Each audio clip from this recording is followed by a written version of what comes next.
This is Jamie. And I'm Heather. And this is Film and the Sip. When we started doing this, what's it been now? How many years has it been? We started in I always get it wrong. So, No. 17 years ago? No, time out. Let's So get in there. 2003. Yeah, so we started getting paid to do our own production work in 2003. Right. We didn't realize how, I guess, hard it was going to be to understand what a market was. We just knew you had creativity, and we picked up a camera, or you had picked up a camera, and you started doing this and said, like you said in the last video, I just want to do this for a living. Mm-hmm. But we had no background in business. No business, yeah. We had production background, but no business. Right. We had no, I guess, college experience. You had no formal experience other than, I guess you went to, you didn't mention that. I studied a semester of communication, of mass communication at Azusa Pacific University in Los Angeles County. But other than just your informal experience, being on set, that sort of thing, you didn't have any idea how to even start a business. No. So right. just to clearly state where we were in 2003, I was working at a church doing video production for them. All of the equipment that I had was owned by them. We didn't even own our own equipment.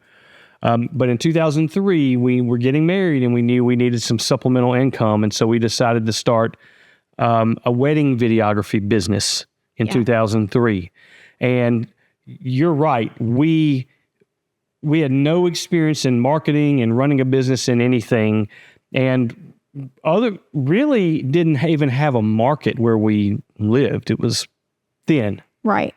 So I think in this video, we really want to talk about and showcase those last 20 plus years of exactly how this came to be. Because we could talk about a lot of things, but I think just diving in right into it and saying, like, how did we do this? And it wasn't something that we overnight were able to pull together. And so we sat and thought about it, and we were like, how did this evolution, let's call it that, because it really was an evolution of this. And I think there's primarily, from what we talked about, I was able to kind of pinpoint 4 sectors of the evolution of our market, right? And one of those being, and we're going to talk about all 4 of them, but let's just kind of up front, we know that it was camera and gear. There was an evolution of camera and gear, and we'll talk about that. Technology, how our clients wanted to receive their video and how we were able to send it. That got easier. Call that distribution. Okay, distribution.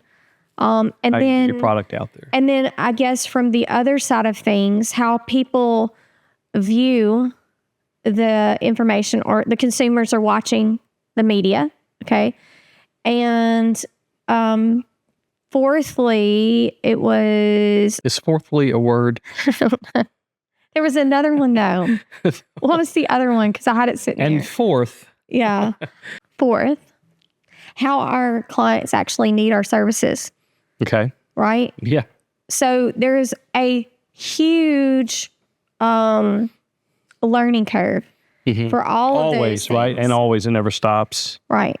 You think this business has like one plane, right? It's just you pick up a camera, you go do whatever the client wants you to do, and then you give it to them. But it is not that. You have to learn this business from the inside out. And that's what we're here to do, is kind of share that. So I guess first off, let's talk about, take us back to when you made The Obsessed, right? And you had that first camera that you got your hands on. Okay, yeah. So here I am, a young filmmaker in Los Angeles, and we'd been doing some work, and I owned an analog video camera, which was kind of the standard video camera at that time. This is back in 1999. And we wanted to make a feature film, and there were really only two options back then. It was either you make it on film, which is prohibitively expensive, or you shoot it on crappy video. right? And so you have to do one of those. But what happened during that time was Sony came out and premiered 2 cameras. One of them was the Sony Cine Alta, and it was an expensive movie camera, and it's the movie that they shot the second Star Wars on. What was that, Attack of the Clones? Cody, was that Attack of the Clones? I've got a 16-year-old kid who cannot tell me the second Star Wars movie. I think it was Attack of the Clones. I just said I. Okay. So they filmed Attack of the Clones on this camera, and it was HD, 1920 by 1080, which people are probably familiar with. And it was really one of the first times that Hollywood had embraced the idea of digital cinema. Okay. Well, at the same time, Sony, and this is one thing I love about Sony, not only did they give Hollywood a camera, but they gave all of us young filmmakers, indie filmmakers, a camera. And it was called the Sony VX1000. It was at the time, it was about $4,000, which is really expensive. But if you could get your hands on one of these, you could shoot your film in digital. Now let's talk about why that's groundbreaking, why that's important real quick. When you shoot video, we deal with this idea called generational loss. And that means every time you edit and transfer that footage to another medium, you lose quality. And so after about 2 or 3 times, you see a visual degradation of the video you shot. And so that means that it's not going to hold up under major production, right? But what happens with digital, it's just as good the 5th time you make a copy as it was the first time you make a copy. It's just as good the 50th time. So that means you could go out and shoot something and make a decent product. How did you get your hands on that camera? One of the main ways is I worked for a production company where they had cameras and they had grip gear and stuff. And on the weekends, they would let me borrow what I wanted to film my movie. Okay. And so from there. Well, let's talk about real quick how that changed filmmaking. Okay, yes. Like I said, so what's important here is that indie filmmakers couldn't really make film, or at least good film, until the idea of digital cinema came about around the early, let's call it the 2000 mark, is when it really became usable for everybody. And so that meant that you didn't have to have a fortune to get decent images. So that allowed a whole new generation of filmmakers to begin to make their way into and compete in the market. Okay, great. So from there, let's continue with kind of like that evolution of the camera, right? Because we're going to add those other things in as we go, because they obviously, it all kind of runs together.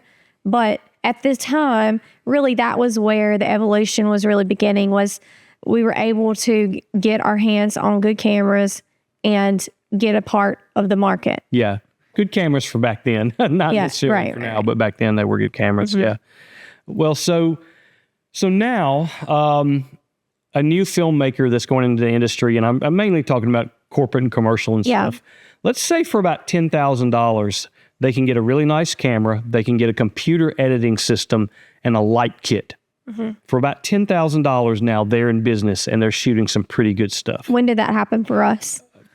Now, for us, that happened at about, we didn't get our own gear until about 2007. Right. So we didn't go into business for ourselves until 2007. Right. But what did we start out with? What were our key components that we started out with? So the same thing. There wasn't, between 2000 and 2010, there wasn't a huge leap in technology. What did happen is we moved from standard definition to high definition. Okay. And you and I, in about 2007, we decided, we kind of talked about this last time. We had a new pastor come into the church I was working at, and he wasn't as interested in doing production and drama and that kind of stuff. And we wanted to push farther into that. And so we decided to start our own business in 2007, our own commercial and corporate business. And so we had to spend about $10,000 on equipment to get started. And it was really hard at that time because we didn't have much money. So we pretty much went in debt. What camera did you get? We started on a JVC HD 110, I think is what it was called. But it was a beautiful camera, had a really nice film look. And one of the first things that we did when we went in business was we decided that we needed to shoot a movie. Well, let me go back. We shot a couple of commercials, spec commercials for free. And this is really important for people, right? So this is a transition element. We wanted to move from event videography to the commercial and corporate world. We didn't have a reel, so what do? Well, we knew some business people. You worked for an animal clinic, a vet, right? And we approached your boss and said, hey, we need some medical style commercials. Can we come in and shoot some free commercials for you? And you can do whatever you want to do with them, and we can do whatever we want to do with them. And then also a car dealership in town, a friend of mine owns a car dealership, and we did the same thing with him. And so we made some car dealer commercials. We made vet commercials. We ended up winning awards for those commercials. Remember that? We entered them into the local Telly Awards, and we won, I think, like Best Commercial, Best Series, won a bunch of stuff with it. And that helped us get going in that arena. And then right after that, we shot Beyond the Forest. And we went all in on that. We decided to do a project where we didn't limit our imagination. We would write the story, and then we would just figure out how to do it. And it was a big adventure movie, right? A period piece. And so we went in and we pulled that off. And that really, those commercials and that project really allowed us to transition into the commercial and corporate and documentary world. I like that you're talking about that because, we kind of touched base about the portfolio last time.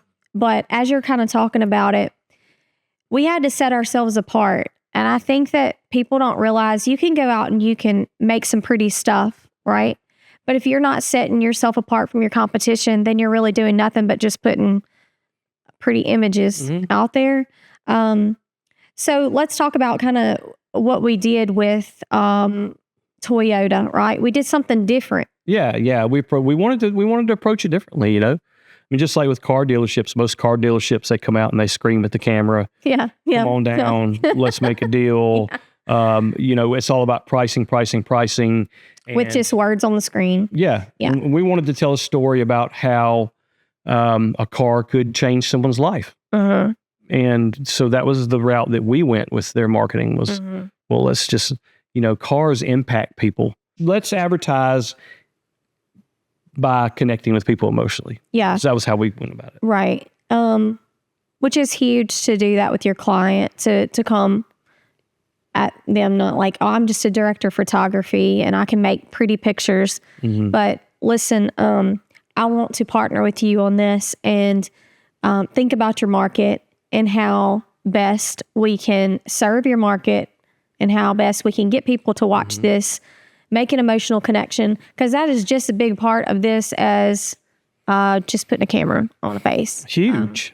Bigger. I think bigger. At the time, people still wanted to come in and sit down and talk to you like your clients did. Yeah, for sure. We at the time we opened our own little place. We opened some offices. Well, we were doing a big project, and we had a nice little home office set up. Yeah. And we were doing we had booked our first big documentary project, and when it was over, I was talking to the clients. They were just really, I kind of became friends with them, and they were just telling me, yeah, first time we had to come and have a meeting in your home office, we just didn't know if we were going to be able to hire you or not.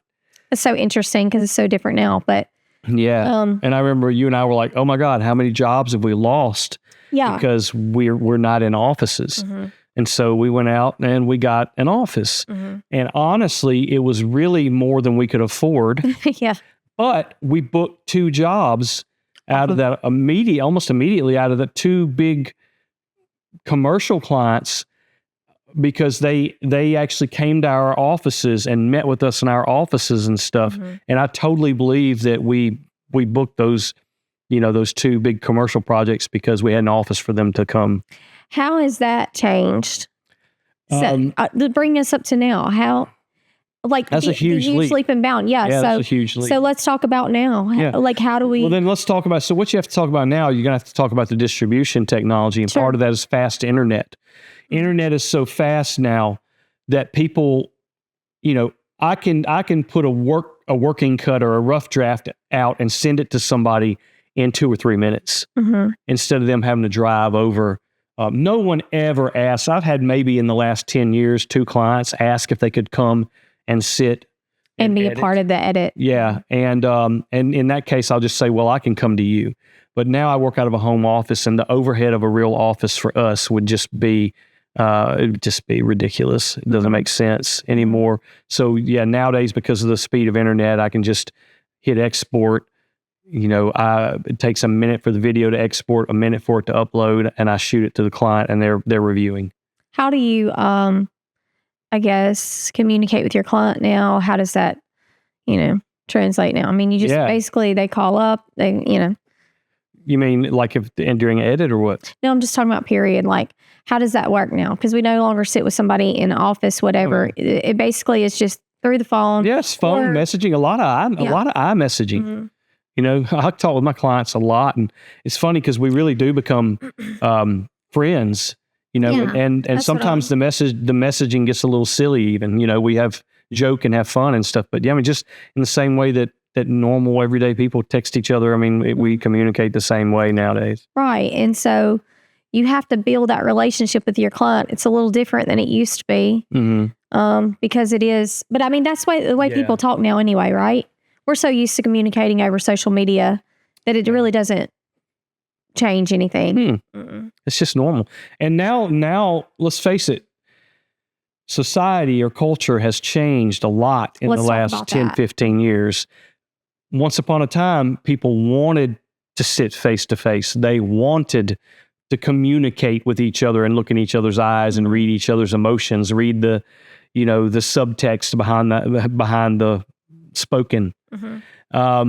Nowadays, they really don't feel like it. They really are relieved in many ways that they don't have to come over. They can just get a sent. Get a quote. Yeah. It is interesting how things have changed so much, and that just goes into also how people are now consuming that information, consuming those commercials and the documentaries that we do, right? Yeah. So how has that changed, or how do you think that has changed over the course of the years? Especially, let's talk about the last 5 years because let's go back farther than that because I can answer your question really clearly. I think when we first started, a business who needed to advertise, they had 3 forms of advertising: print, radio, and video.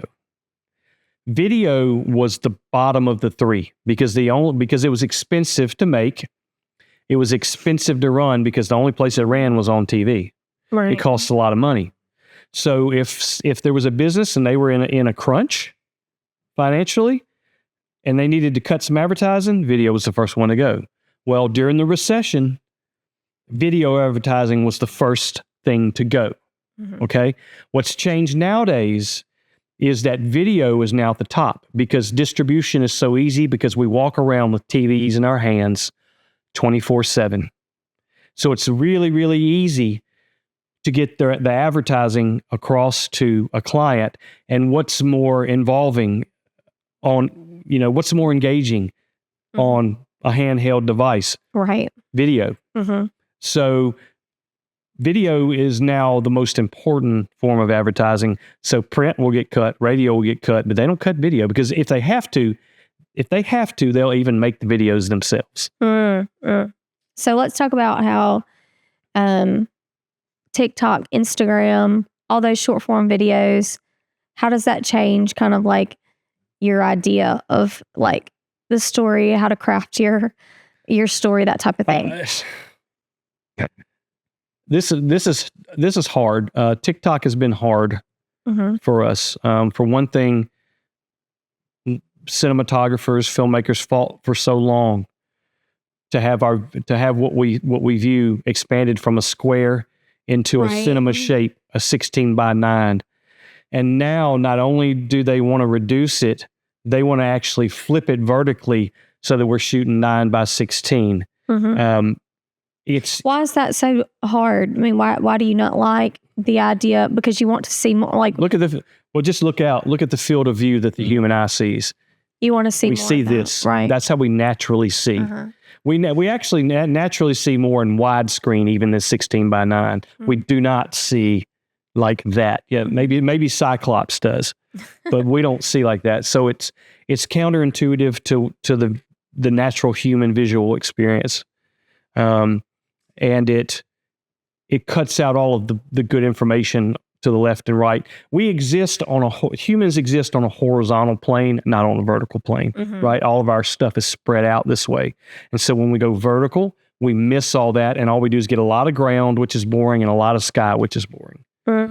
So anyway, that's my take on it, what I don't like about it. So that's one of the issues. And the other issue is they typically want it to look not cinematic, not filmed, not scripted. They want it to feel, TikTok style is natural, verite, very raw and rough. And we've, filmmakers have spent their whole life learning how to do the opposite, how to make something very refined and beautiful. And so that's really hard I think it is hard to, it has stretched us though, creatively, for sure. To think like to watch those things. As the market changes, we have to keep up. And if you want a business in any business sector, you have to keep up with what's going on. And that's hard, right? Because you're being stretched. Yeah. And it's not fun. You would rather just stay on a plane. But this evolution has just constantly been changing over the past 20 years. I mean, it's so fast. Yes. And you're right to say 20 years, because before that, filmmaking was kind of the same for a long period of time, until digital cinema changed it forever. And to go back to what you were saying, what you just commented on was that you have to evolve and you have to change.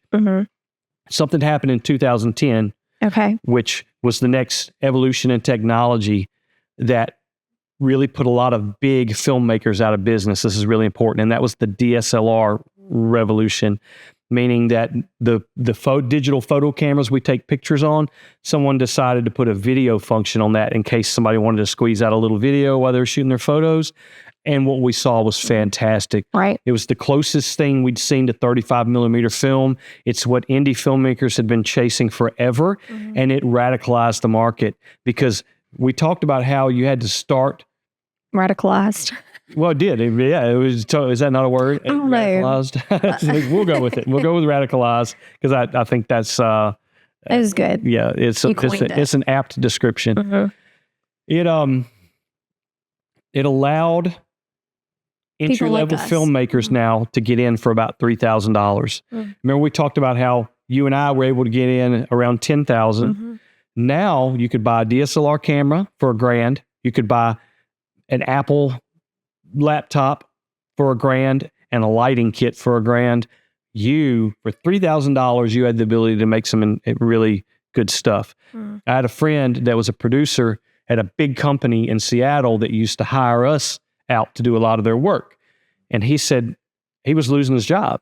And I said, what's going on? And he said, we just got asked to do a bid for Starbucks. And he said, we bid $60,000. It was the lowest we've ever bid for him. He said a couple of guys with DSLRs got it for $15,000. He's like, we can't compete anymore. And it really, really changed the market, and it drove prices down. Now, at the same time this was happening, that's when the social media revolution was taking place and advertising was moving to social media. Okay. And so all of these big filmmakers, like my friend, and we had some big filmmakers in Mississippi that were doing really big projects and stuff, they couldn't figure out the change.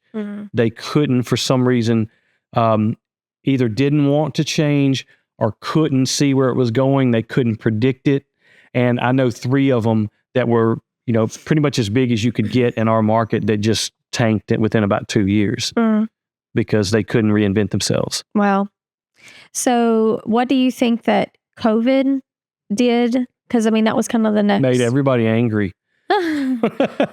Well, Made everybody angry. Well, on our at each other. Right. That's true. But it changed the landscape of how people viewed film. Like for a long time, nobody went back to the theater. Yeah. Streaming's king now. Yeah. For sure. Streaming's king. Yeah. That means a lot for for independent filmmakers, because the fact is it's actually easy to get on a streaming service if you make a quality production, which we've already talked about. The equipment's totally affordable now, right? Yeah. To do that with. So it's not hard to do if you can figure out the marketing part, the marketing side, how to drive people to your films, then sky's the limit. So to wrap up this, what we've been talking about here, to maybe an independent filmmaker that's watching this, or, somebody that's just starting out and wanting to know if this is something for them, what is some good piece or a piece of advice that you would leave with them from what we're talking about that is a really important or integral piece of maybe what they're going to see along the way and what they need to look out for, what they need to switch around, switch up, whatever. What is something that you would look back at these last 20 years, see this evolution that has happened? Because it's been a lot. It's been a lot to keep up with. There have been years where we just have almost stopped literally for 6 months to kind of reflect on what's happening and how to move forward in the market. What is something that you would tell them and leave with them going forward? Number one, film school is not the most important thing you're going to do. You do need to learn your craft, but the marketing is even more important. Okay. And it's not just about marketing, about how to get your stuff that you've made out. It's about how to bring business into you. Really, really important. We learned that slowly. Now there's a lot of information out there where people can learn that. You have to learn to market yourself as a filmmaker. So number one, you have to be pretty good at filmmaking. You have to make something good, and you need to be able to market yourself so that people want to hire you. Secondly, you got to focus on the needs of the client and not the needs of yourself. People don't hire you because you're good. They hire you because you can solve a problem for them. Okay? What's their problem? Well, they have a business and they need to increase their sales. Okay? How is your video going to increase their sales? You have to focus on that. The third thing is, don't go into debt. I mean, you may have to go into a little debt when you first start to do your basic equipment and stuff like that. Yeah. But never go beyond your means. You should never have more money invested in your overhead than you're bringing in. You should be well under that. I'd say under 10%. I mean, we are. I would say we're what? Probably, if I took a guess, maybe our overheads maybe 2, 3, 4, at the most 5% of. What you're saying is start slow. Start slow. There's no reason to just, dive in and go crazy. And don't go buy a $25,000 cinema camera if you don't have work coming in. That's not going to get you work. It's always better to build a great foundation. Yeah, because and surround yourself by talented people. Yes. Surround yourself by talented people. Make sure that if you can't do something, you find someone else that wants to work with you who is good at doing that. And it's pleasant to work with. And it is pleasant to work with. And that's my final point is make friends with your clients, with the people that work with you. If you've grown up on social media and you feel like you're not a good communicator, it's time to learn to communicate. Yeah. It's time to work on those communication skills. Learn to talk to people, be friendly to them, make them want to work with you again. Yeah. That's been the key to us getting to the point where we are right now. And that saying, learn as you go, I think that's good, but learn as you grow. Because if you can learn as you're showing up every time, learning more and more, growing with your clients, growing with the people around you, that's what's going to make the best you, and that's what's going to make the best films, and that's what's going to make the best product in the end that people are going to want to come back more and more for you to do their stuff. So, yeah. I think that's it. I think she said it. I think that's awesome. Cool. Catch us next time on our next episode of Film in the Sip. Adios. We'll catch you then.